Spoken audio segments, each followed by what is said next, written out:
na kami! Welcome back once again guys, here at Calvlog. At eto na nga no, tutur ko kayo sa nangyari sa amin sa Zambales 1 week ago with Janine and the rest of the boys. Of course, siyempre sila Joseph, sila Otep, sila Maki, sila Ompong, sila Tapo, si Red, si Janine, si Stacy, si Nicole, si Jello. Ang dami namin, sama-sama kami doon kasama si Demelio na namingwit na wala namang nahuli kundi crap. So ito na nga no, nandito kami, nag-ATV kami sa Zambales. So nakakuha kami ng tour package doon na nagkakahalaga ng 1,500. Dalawa na kayo sa isang ATV. So dinala kami doon sa may Lahar. Yan yung papunta ng Lahar. Yan yung Lahar. So makikita mo tong Lahar na to dun sa may patawid papunta ng Liuliwa sa Narciso. May bridge yan dyan. So makikita nyo dyan sa video. Yan, napaka-usok dyan. Daming ashpoles. Nakakatawa yung mga babae dyan eh.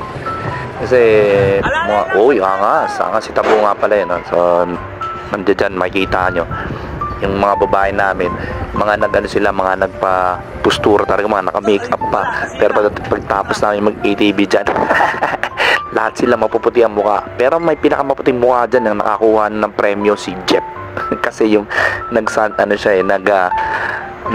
cream siya.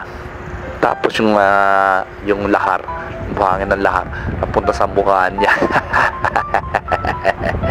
So guys, panoorin nyo ang aming adventure. Napakasaya dyan. Ano nga pala yan, halos 1 oras mahigit kami dyan, papunta at pabalik.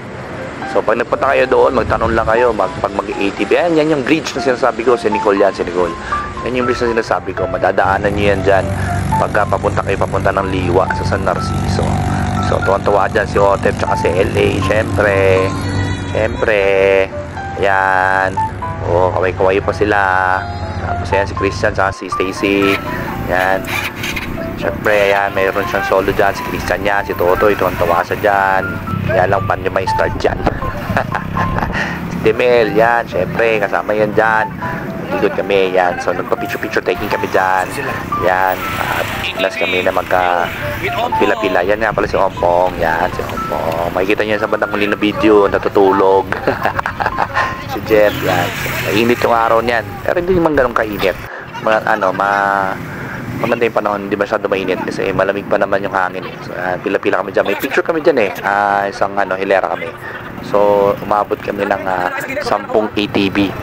Yung isang 18, dapat siyam lang kami, 18, 19 pala kami. So yung isa, sinama lang namin yung tour guide namin, kasama namin yun. So libre na yan. Yan, sama-sama, pila-pila kami dyan. Dami ng video dyan eh. Mga nagbibideo-video sila eh. So ako lang nagbibideo-video din. Kaya wala akong ganong video dyan kasi ako nag-video. Video-video man ako eh. Yan, pinabilis natin yan. Pila-pila kami dyan kasi papunta kami ng bayan. Tatawid kami ng kalsada. Bawal kasi dumaan yung ATV doon. So kailangan nakahilera kayo pagka tatawid kayo papunta ng main road. Yun yung rules nila kasi nga minsan mga na-aksidente, tinatamaan ng mga regular na mga regular rider na mga antikotse. So yan, dire-diretso pa rin kami, mga ikot-ikot kami sa ATV yan, sa Lahar pa rin yan. Kanina, pauwi na kami noon. Ito, pahabol na video lang. Ito, pabalik to. Kaya padalagot na yung video. Ako dyan, sige. Yan nga pala si Red, kasama ko siya yung angkat ko sa likod. Yan, meron siyang ginawa dyan, nag-action siya dyan, ipinatawag niya ATV kasi hindi lang ako na ng video. Action star daw siya. Yan na, pauwi na kami dyan, no? Nasobrahan lang, nagkaba ako magandang video, pasensya na kayo, ni-advance ko yung kanina. So picture kami dyan, may picture kami dyan, hindi kami nakuhanan, sobrang layo. Yan nga pala, si Ompong. Okay, yun lang. Thank you. Tulog na kami.